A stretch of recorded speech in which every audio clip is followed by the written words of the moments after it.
नमस्कार दोस्तों, RPG classes में स्वागत है। बीएसटीसी 2023 के आज का हमारा टॉपिक रहेगा राजस्थान के। जी हाँ दोस्तों, लोक देवता। यहाँ से हमेशा एग्जाम में क्वेश्चन देखने को मिलेंगे।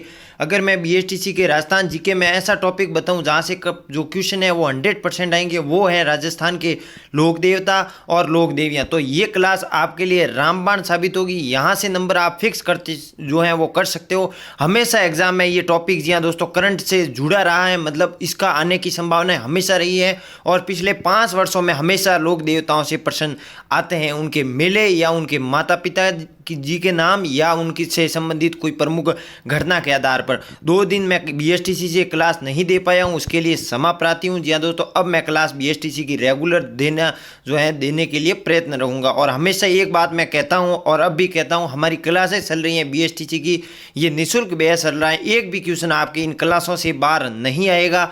जब मैं प्रूफ डालूंगा बीएसटीसी एग्जाम देने के बाद, उस समय आपको पछतावा ना हो, इसलिए ये क्लासें आप देखते रहिए। जी हाँ दोस्तों, आप देखते रहिए। और जो बच्चे नोट्स बना रहे हैं उनके लिए तो बिल्कुल ही सीट निकलने वाली हैं। जी हाँ दोस्तों, बिल्कुल ही सीट निकलने वाली हैं। वो कहता है ना, रख हौसला वो मंजर भी आएगा, प्यासी के पास चलकर समंदर भी आएगा, थक कर ना बैठे मंजिल के मुसाफिर, मंजिल भी मिलेगी और मिलने का मजा भी। तो चलिए, मंजिल का मजा लेना है तो आज लोक देवता टॉपिक रट लीजिएगा, समझ लीजिएगा। करते हैं शुरुआत। देखिए, लोक देवता में सबसे पहला क्वेश्चन, पंचपीर। पंचपीर कौन सा है? निम्न में से पंचपीर कौन है? ये प्रश्न भी आ सकता है, तो इसको समझ लीजिएगा। पंचपीर कौन है? जी हाँ दोस्तों, गोगा जी, पाबू जी, रामदेव जी, मैया जी मांगलिया और हड़बू जी। जी हाँ दोस्तों, यहाँ से एक तथ्य मैं आपको बता रहा हूँ, तेजा जी नहीं है। ये प्रश्न आते ही बहुत सारे बच्चे तेजा जी भी पंचपीर में करते हैं, लेकिन तेजा जी पंचपीर में शामिल नहीं है। अगर ये सर कहें कि हमें इतनी आसानी से सर याद करवाने की कोशिश कीजिएगा, तो इसके लिए एक ट्रिक लेकर आया हूँ। जी हाँ दोस्तों, आपके सामने ये रही ट्रिक लोक देवताओं की। ये रट लीजिए कि आपको पंचपीर मुंह पर याद हो जाएंगे। कैसे? चलिए करते हैं शुरुआत। देखिए, गोपाराम है, बस आपको इतना याद रखना है। पंचपीर आते ही गोपाराम है। अब गोपाराम है क्या? देखिए, गो से आपके गोगा जी, पा से आपके पाबू जी, और रा से आपके हो गए रामदेव जी, और म से हो गए मैया जी मांगलिया, और हैं से हो गया आपका हड़बू जी सांकला। जी हाँ दोस्तों, ये हैं। जी हाँ दोस्तों, ये हैं ट्रिक, बेहतरीन ट्रिक। आपको बस 5 पंचपीर आपको याद करने हैं। तो गोपाराम है, गो से गोगा जी, पा से पाबू जी, रा से रामदेव जी, रा से राम जो है रामदेव जी, और म से मिंग जो है मियाँ जी, और ह से हड़बू जी। बस गोपाराम है, ये ट्रिक याद कर लीजिएगा, आपको पंचपीर मुंह पर याद हो गए होंगे। चलिए आगे चलते हैं बिना किसी देरी के साथ। अब देखिए, पंचपीरों में हम आज पूरे पंचपीर पढ़ेंगे। 5 पंचपीरों के अंतर्गत अगर आपको लोक देवताओं में 90% प्रश्न पूछे जाएंगे, तो इनमें पंचपीरों में से ही पूछे जाएंगे। 10% जो है वो अन्य लोक देवताओं से पूछे जाते हैं। तो ये 90% वाला पोर्शन हमको रटना है, समझना है। देखिए, गोगा जी आते ही हमसे हमेशा जो है पहला इनका जन्म कहाँ हुआ? इनका जन्म ददरेवा शुरू में हुआ, तथा इनके पिता का नाम जेवर जी। जी हाँ दोस्तों, इनके पिता का नाम जेवर व माता का नाम बांचल। कई जगह आपको बाज भी देखने को मिलेगा। इनकी पत्नी का नाम केलमदे। जी हाँ दोस्तों, इनकी पत्नी का नाम केलमदे व गुरु गोरखनाथ जी। जो है गोरखनाथ जी इनके जो है गुरु थे। इनकी घोड़ी का नाम गोगा बप्पा। जी हाँ दोस्तों, हमेशा पंचपीरों में जो घोड़ियां, जो लोक देवताओं की घोड़ियां, उनका नाम जरूर याद रखिएगा। उनके माता पिता, उनकी जो है इनका जन्म और उनकी घोड़ी का नाम। यहाँ से हमेशा घोड़ी के बारे में भी प्रश्न पूछा जाता है। गोगा जी के घोड़ी का क्या नाम है? गोगा बप्पा। और मियाँ जी मांगलिया की भी आगे बारे में बात करेंगे, जो है उनकी घोड़ी का नाम, तो उनका होगा किरण काबरा। जी हाँ दोस्तों, ये फैक्ट हैं, आपको याद रखने होंगे। चलिए इसके बाद देखिए, गोगा जी के अंतर्गत हमको क्या क्या पढ़ना है। इन्होंने महमूद गजनवी। जी हाँ दोस्तों, महमूद गजनवी जब भारत में सोना लूटने के लिए आया, तो उसने जो है महमूद गजनवी ने सोना तो लूटा, लेकिन वो सोना लेने उसको अपने देश, जी हाँ दोस्तों, अपने देश भेजने के लिए वहां पर साधन नहीं था। तभी जो है महमूद गजनवी ने, जी हाँ दोस्तों, गोगा जी की जो गायें जो है चुरा कर ले गए और उनके ऊपर जो है सोना लादते हुए अपने देश ले जाने की कोशिश कर रहे थे। उस समय जो है महमूद गजनवी से गोगा जी ने गायों को बचाने के लिए एक भीषण युद्ध लड़ा, और महमूद गजनवी भी उस युद्ध में कांपने लगा, डर गया था। जी हाँ दोस्तों, और उसके बाद इसने महमूद गजनवी ने गोगा जी को जहार पीर की भी उपाधि दी थी। अब देखिए, गोगा जी के उपनाम। जी हाँ दोस्तों, उपनाम हमेशा एग्जाम में पूछे जाते हैं, इनको रट लीजिएगा। एक अधिकतर एग्जाम में आपको पूछा जाता है, ऊंटों के लोक देवता कौन है? पाबू जी। ये बाद में बताऊंगा, ये भी क्वेश्चन हमेशा एग्जाम में आपको देखने को मिलेगा। गोगा जी के उपनाम की बात करें तो सर्पों के देवता कहा जाता है, गोगा पीर कहा जाता है। गोगा जी का जहाँ सिर गिरा जी हाँ दोस्तों, वो कौन सा स्थान था? शीर्ष मेढ़ी, जहाँ शीर्ष गिरा वो कहाँ है? ददरेवा शुरू में क्या हुआ? इनका जन्म हुआ था, ये भी आपको याद रखना है। और जहाँ धड़ गिरा जी हाँ दोस्तों, जहाँ सिर गिरा, जहाँ धड़ गिरा, शीर्ष के बाद जो धड़ गिरा होता है ना, वो गिरा, वो कहाँ गिरा? गोगा मेढ़ी, वो कहाँ है? हनुमानगढ़ में है। बस ये इतना याद रखिएगा। चलिए अब बात करें गोगा मेढ़ी। जी हाँ दोस्तों, गोगा मेढ़ी मंदिर पर निर्माण किसने करवाया? फिरोज शाह तुगलक ने कराया, जिसके मुख्य द्वार पर बिस्मिल्लाह लिखा हुआ है, बिस्मिल्लाह लिखा हुआ है मुख्य द्वार पर। जी हाँ दोस्तों, अब बात करें आगे। गोगा जी के 2 फैक्ट हमेशा और भी याद रखिएगा। गोगा जी की ओल्डी कहाँ की है? प्रसिद्ध है। जी हाँ दोस्तों, गोगा जी की ओल्डी कहाँ की प्रसिद्ध है? चांचौर में स्थित है। कहाँ स्थित है? चांचौर में स्थित है। गोगा मेढ़ी हनुमानगढ़ में भाद्रपद कृष्ण नवमी को है वो मेला पड़ता है। अब देखिए गोगा जी में आपको मुख्य क्या याद रखना होगा? इनका जन्म, इनके पिता व माता का नाम, और फिर इनके गुरु गोरखनाथ, और इनकी जो घोड़ी थी वो थी गोगा बप्पा, और इन्होंने जो है महमूद गजनवी से युद्ध किया, और इनके उपनाम याद रखिएगा। इसके बाद जी हाँ दोस्तों, इसके बाद उपनाम याद करने के बाद आपको गोगा जी की ओल्डी कहाँ है स्थित है, ये आपको मुख्य ये तो याद करने ही होंगे। अब चलते हैं दोस्तों पाबू जी की ओर। पाबू जी लोक देवता में आप पढ़ेंगे क्या क्या इनको याद रखना होगा। जी हाँ दोस्तों, क्या आपके एग्जाम में आएंगे। पाबू जी के बारे में देखिए, इनका जन्म फलोदी में हुआ। जी हाँ दोस्तों, फलोदी में हुआ इनका जन्म। ये देखिए कोल्लू नहीं है, यहाँ जो है मिस्टेक हो गई बाबूजी, बिल्कुल यहाँ देखिए इनका जन्म फलोदी में भी कहाँ? कोल्लू नहीं, कोल्लू मंड। जी हाँ दोस्तों, यहाँ पर लिख दीजिएगा कोल्लू मंड गांव में हुआ बाबूजी का जन्म। जो भी कोल्लू मंड गांव कहाँ है? जोधपुर में स्थित है। कहाँ स्थित है? जोधपुर में स्थित है। इनके पिता का नाम दांदल जी व माता का नाम जी हाँ दोस्तों कमला दे था, व इनकी पत्नी का नाम फूलम दे था। जी हाँ दोस्तों, फूलम दे। व इनकी घोड़ी केसर कालमी। कौन सी घोड़ी थी इनकी दोस्तों? केसर कालमी। अब मैं आपको प्रश्न पूछता हूं कि गोगा जी की घोड़ी का क्या नाम है? कमेंट बॉक्स में अपना कमेंट दीजिए। जी हाँ दोस्तों, गोगा जी की घोड़ी कौन सी थी? ये भी आपको आना चाहिए हर। जी हाँ दोस्तों, अब बात करें आगे दोस्तों। ये केसर काल में दोस्तों एक देवल चारणी की जी हाँ दोस्तों घोड़ी थी। अब ये कहानी क्या है पाबू जी की? देखिए, जब पाबू जी जो है इनकी फूलमदे से विवाह करने के लिए यहाँ से गए जोधपुर से, तो इनको ये घोड़ी की आवश्यकता थी। तो घोड़ी है वो देवल चारणी ने दी, और देवल चारणी ने ये पाबू जी से वचन लिया था कि मेरी अगर गायें कहीं ना कहीं कोई सुरा के ले जाए तो आपको जहाँ भी हो, जहाँ भी स्थिति में हो, आपको वहाँ पर मेरी देवल चारणी घोड़ी लेके वापस आके मेरी गायों को बचाना होगा। तभी कहते हैं कि पाबू जी वहाँ पर 3.5 फेरे लिए थे, और तभी उनको सूचना मिली देवल सारणी द्वारा कि आपकी जो है देवल सारणी की गायें सुरा ली गई। तो 3.5 फेरे छोड़कर जो है पाबू जी वहाँ से रवाना हुए, और अपने बहनों जिंदराव खिसी से युद्ध किया, और उस युद्ध में वीरगति को प्राप्त हुए, और अंततः गायों को बचाया। ये थी पाबू जी से संबंधित कहानी। जी हाँ दोस्तों, तो अब देखिए पाबू जी के उपनाम, ये मोस्ट इंपोर्टेंट रट लीजिएगा, 5 स्टार लगाइएगा। पाबू जी के उपनाम: ऊंटों के लोक देवता, लक्ष्मण के अवतार कहा जाता है, फ्लैग रक्षक देवता किसे कहा जाता है? पाबू जी को कहा जाता है। पाबू जी से जो प्रश्न पूछा अधिकतर जाता है, ऊंटों के देवता किसे कहा जाता है?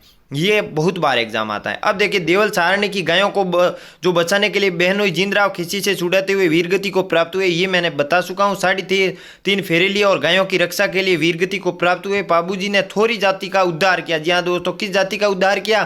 थोरी जाति का उद्धार किया। वह मेयर मुसलमान इन्हें पीर मानते हैं। जी हाँ दोस्तों, अब बात करें दोस्तों पाबू जी की फड़।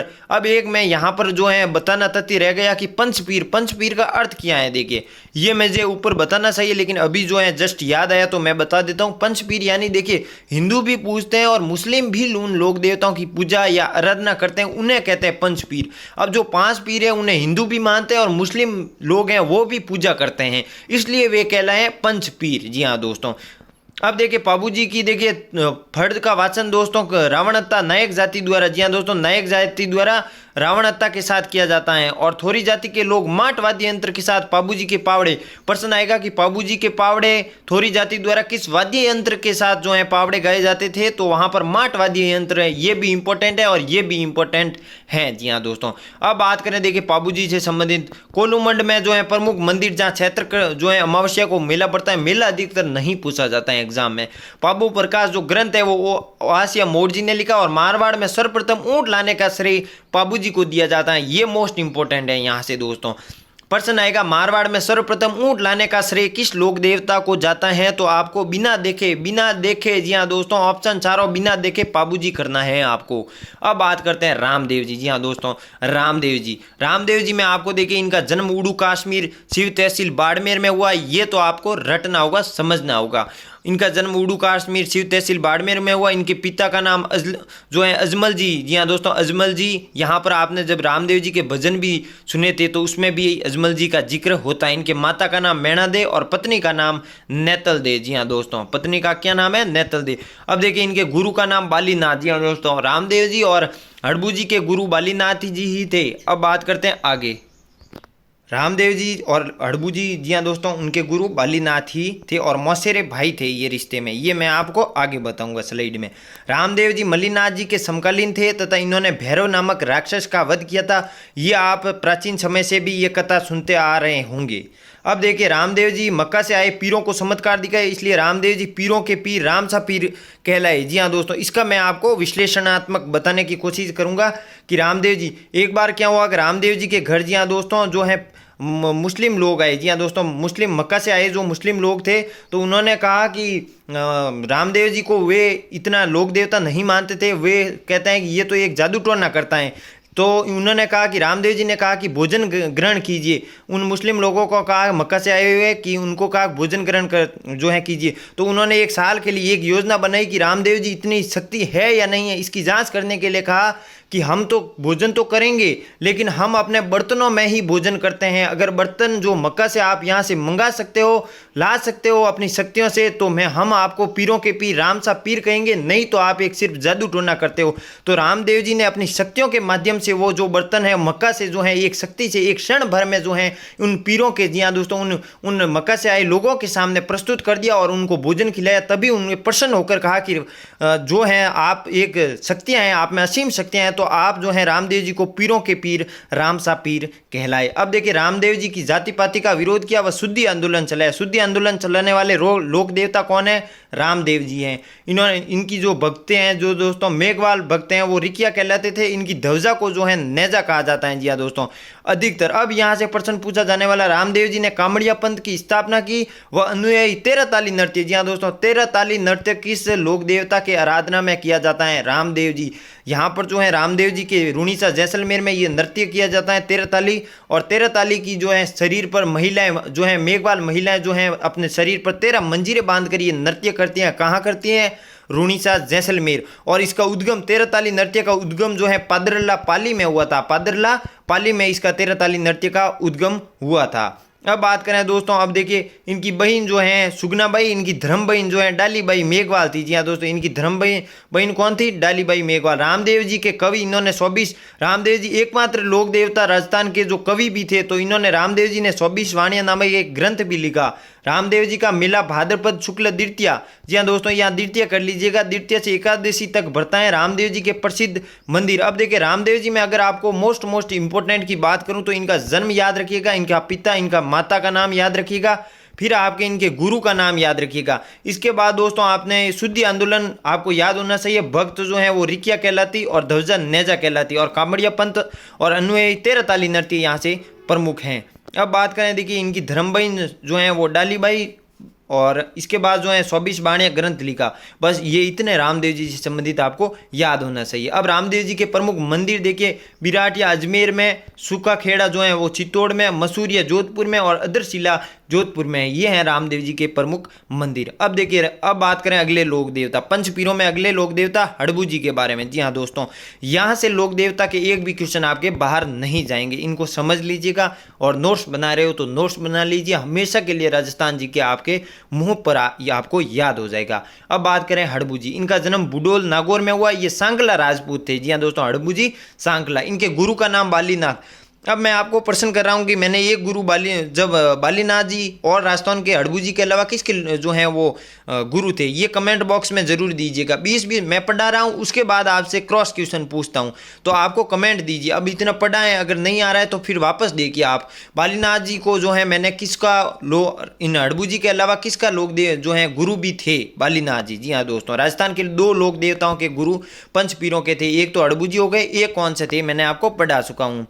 बालीनाथ तथा इनके हड़म्बू जी, जी हाँ दोस्तों, रामदेव जी के मौसेरे भाई थे। ये आपको ट्रिक समझने के लिए, उससे प्रश्न के ढूंढने के लिए, हड़बू जी और रामदेव जी मौसेरे भाई थे। इनका उपनाम जी हाँ दोस्तों, हड़बू जी को शकुन शास्त्री व वसंत सिद्ध पुरुष कहा जाता है। ये वसंत सिद्ध पुरुष आपको याद रखना होगा। सवारी देखिए, सियार व बैलगाड़ी की पूजा होती है। जी हाँ दोस्तों, बैलगाड़ी की पूजा होती है। यहाँ पर सियार व बैलगाड़ी की, यहाँ पर जोधपुर में एक मंदिर है जिसका निर्माण अजीत सिंह ने करा है, और यहाँ पर बैलगाड़ी जो है वहाँ पर स्थित है, बैलगाड़ी की पूजा होती है। हड़बू जी ने जोधपुर के संस्थापक राव जोधा को आशीर्वाद दिया। इनका मुख्य मंदिर जो है वो बेंगटी, जी हाँ दोस्तों, बेंगटी फड़ौदी में है। हड़बू जी के पुजारी सांकला राजपूत थे। अब अंतिम, जी हाँ दोस्तों, पंच पीरों में हमारा अंतिम जो लोक देवता रहे हैं मियाजी मांगलिया। जी हाँ दोस्तों, मियाजी मांगलिया के बारे में आप अध्ययन करेंगे। मियाँ जी का जन्म, जी हाँ दोस्तों, बापणी जोधपुर में हुआ। ये राव सुंडा के समकालीन थे। इनका घोड़ा जो है किरीट काबरा। मैंने जब पढ़ाया था गोगा जी के बारे में तो वहां पर कहा था मियाँ जी मांगलिया के घोड़े का नाम भी किरीट काबरा होगा। अब आ गए हैं किरीट काबरा। अब मैं आपको प्रश्न ये है कि गोगा जी के घोड़े का क्या नाम है, आपको ये भी कमेंट करना है। जैसलमेर के राव रणंगदेव भाटी से युद्ध लड़ते हुए वीरगति को प्राप्त हुए। ये ऐसे शकुन शास्त्री भी थे। ये शकुन शास्त्री आपको एग्जाम में नहीं आएंगे क्योंकि हड़बू जी भी शकुन शास्त्री थे, ये भी शकुन शास्त्री है। इनका प्रमुख मंदिर बापणी जोधपुर है, क्योंकि जन्म बापणी जोधपुर में हुआ तो इनका मंदिर भी यही होगा। भाद्रपद कृष्ण अष्टमी को मियाँ जी का जो है वो मेला पड़ता है। मियाँ जी से इनका जन्म पूछा जाएगा, और ये किसके विरुद्ध जो है लड़ते हुए वीरगति को प्राप्त हुए, जैसलमेर के राव रणंगदेव भाटी से। आरपीजे क्लासेज को आप सब्सक्राइब नहीं किया तो कर लीजिए, क्योंकि बीएसटीसी 2023 का हमारा निःशुल्क बेस की ये लगातार सीरियल वाइज क्लासें आ रही हैं। एक भी वादा करता हूं मैं आपको कि एक भी क्वेश्चन हमारे क्लास, हमारे टॉपिक से बाहर नहीं जाएगा। जो बच्चे तैयारी करना चाहते हैं और वास्तव में लगना चाहते हैं, जी हाँ दोस्तों, वास्तव में जो है अपना सिलेक्शन 450 प्लस लाके अपने सेफ जोन में लाके, बाद में ये नहीं है कि हम सर कट ऑफ कितनी रहेगी, हमारे नंबर आएंगे कि नहीं, ये करना ही नहीं है, क्योंकि अपन को मेहनत करनी है। मेहनत करने के लिए देखिए, राजस्थान जीके का मैंने कहा कि मेरे भरोसे छोड़ दीजिए। एक आपको किताब तक पढ़ने की जरूरत नहीं है। जो बच्चे क्लासें ले रहे हैं किताब भी पढ़ने की, आपको राजस्थान जीके का बोल रहा हूँ, जी हाँ दोस्तों, विशेष राजस्थान की जीके के आपको पढ़ने की जरूरत ही नहीं है। बस क्लास से देखिए, नोट्स बना लीजिए और उसको रिवाइज करते रहिए। बस आपने जो है बाकी टॉपिक पर आप जो है जोर दीजिए। हो सकता है बच्चों की संख्या अधिक होगी तो मैं हिंदी की भी जो है ट्रिक के माध्यम से क्लास लाऊंगा, और एक भी जो है क्वेश्चन बाहर नहीं जाएगा। ये थी आपकी क्लास। अभी 2 दिन मैं क्लास नहीं ले पाया, उसके लिए सॉरी। अभी आगे से जो है मैं निरंतरता बनाए रखूंगा, क्योंकि आपको है सिलेक्शन तक पहुंचाना, ये मेरा मकसद है, ये मेरा ध्येय है। अब देखिए कमेंट बॉक्स में, जी हाँ, मैं आपसे जो है प्रश्न पूछ रहा हूं, अगर नहीं आ रहा है तो क्लास के माध्यम से वापस देके आप उनका दीजिए। गोगा जी के घोड़े का क्या नाम है? जी हाँ दोस्तों, गोगा जी के घोड़े का क्या नाम है, और मियाँ जी के घोड़े का क्या नाम है, और रामदेव जी का जन्म कहाँ हुआ? अब वापस देखिए, गोगा जी के घोड़े का क्या नाम है, मियाँ जी का जो है घोड़े का क्या नाम है, रामदेव जी का जो है जन्म कहाँ हुआ, और अंतिम, जी हाँ दोस्तों, अंतिम जो है मियाँ जी किसके विरुद्ध लड़ते हुए वीरगति को प्राप्त हुए। ये सारा जो प्रश्न के कमेंट बॉक्स में मुझे उत्तर चाहिए, क्योंकि जितनी बढ़िया आप प्रैक्टिस करोगे, कमेंट बॉक्स में उत्तर दोगे, तो आपकी जो है धीरे धीरे प्रैक्टिस के माध्यम से आपका स्कोर अच्छा होगा। मिलते हैं अगली क्लास में, तब तक के लिए नमस्कार। और लोक देवता की एक पार्ट की क्लास रही है, वो थोड़ी सी छोटी ही होगी, 4 या 5 मिनट की, क्योंकि 90% हमारे लोक देवता से प्रश्न आएंगे तो इनमें से ही आएंगे, पंच पीरों में से ही आएंगे। मिलते हैं अगली क्लास में। कैसी लगी क्लास? वीडियो को लाइक जरूर कीजिएगा, क्योंकि जितने लाइक होंगे मोटिवेशन भी बढ़ता रहेगा। तब तक के लिए नमस्कार, जय हिंद, जय भारत दोस्तों।